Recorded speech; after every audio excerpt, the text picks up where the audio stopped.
Hello दोस्तों। आज हम बात करने वाले हैं काइनेमेटिक चेन के बारे में। तो काइनेमेटिक चेन क्यों बोलते हैं हम, ये वर्ड क्यों यूज करते हैं हम, और इसके अलावा open chain kinematics, close chain kinematics, ये क्या मतलब होता है। देखिए, हम पूरी बॉडी को चेन बोलते हैं। हम इस बॉडी को जो है चेन बोलते हैं। क्यों चेन बोलते हैं? क्योंकि हम जो है आप अगर अपनी बॉडी को ऑब्जर्व करेंगे तो एक ये पूरी बॉडी एक चेन की तरह एक्ट करती है।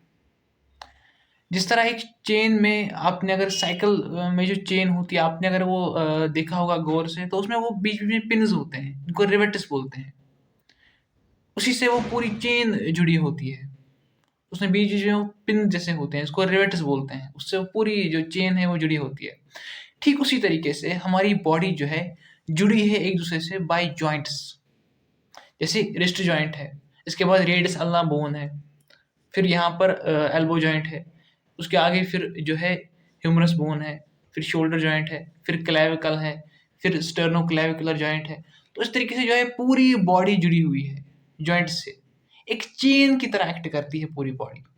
इसलिए हम पूरी बॉडी को जो है काइनेमेटिक चेन बोलते हैं। अब ओपन चेन काइनेमेटिक्स क्या होता है, क्लोज चेन काइनेमेटिक्स क्या होता है? देखिए, आपको सिंपल सा फंडा याद रखना है। जब डिस्टल एंड इस चेन का, हमारी बॉडी का जो डिस्टल एंड है, अब डिस्टल एंड में क्या आता है? हमारे हाथ आते हैं, पैर आते हैं, ये डिस्टल पार्ट्स हैं हमारी बॉडी के। ठीक है। जब ये distal ends free to move होते हैं तो इसको हम बोलते हैं ओपन चेन काइनेमेटिक्स। जब distal ends free to move होते हैं इसको बोलते हैं ओपन चेन काइनेमेटिक्स।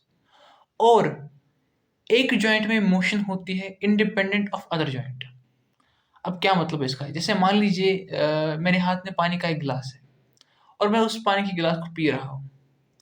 तो मैं क्या कर रहा हूँ, मेरे एल्बो जॉइंट पर मोशन हो रही है, फ्लेक्शन हो रहा है, फिर वापस एक्सटेंशन हो रहा है।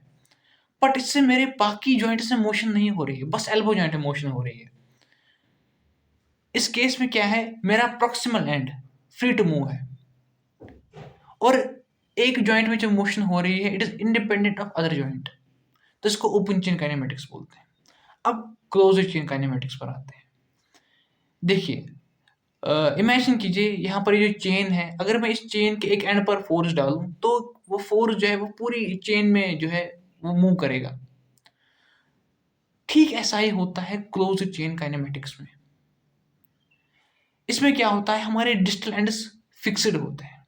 डिस्टल एंड्स में क्या आता है, हमारे पैर, हमारे हाथ, ये फिक्स्ड होते हैं।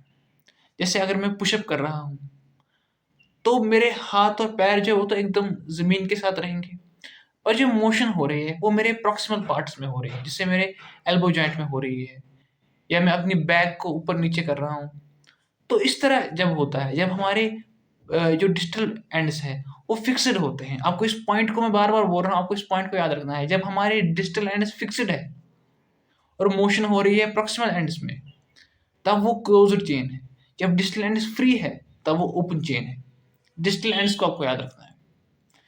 अच्छा, क्लोज्ड चेन में क्या होता है, जिस तरह ओपन चेन में हो रहा था कि अगर एक जॉइंट में मोशन हो रही थी it was independent of other joint, बाकी जॉइंट्स में इससे मोशन नहीं हो रही थी। मगर क्लोज्ड चेन में क्या हो रहा है, एक जॉइंट में जो मोशन हो रही है उसकी वजह से दूसरे जॉइंट में भी मोशन हो रही है, या दो से ज्यादा जॉइंट्स में मोशन हो रही है। जैसे कि अगर हम स्क्वाट्स करते हैं तो हमारे पैर तो फ्लोर के साथ है, तो वो तो हो गया डिस्टल एंड फिक्स्ड। मगर क्या हो रहा है, हमारा जो नी जॉइंट है इसमें फ्लेक्शन एक्सटेंशन हो रहा है, इसके साथ साथ जो है हमारा हिप जॉइंट भी, उसमें भी मोशन हो रही है, हमारा बैक भी अप डाउन कर रहा है। तो एक जॉइंट में जो मोशन हुई उसने ऑटोमेटिकली बाकी जॉइंट्स में भी, दो या दो से ज़्यादा जॉइंट्स, उनमें भी मोशन करवाई। तो ये कंडीशन होती है क्लोज्ड चेन की। तो ओपन चेन काइनेमेटिक्स के क्या एग्जांपल हो सकते हैं? Picking a glass of water, या अगर मैं डंबल उठा रहा हूँ, ये सब ओपन चेन में आएगा। क्लोज्ड चेन में क्या आएगा? स्क्वाट्स, पुशअप्स, ये सब क्लोज्ड चेन के एग्जांपल्स हैं। वीडियो देखने के लिए शुक्रिया।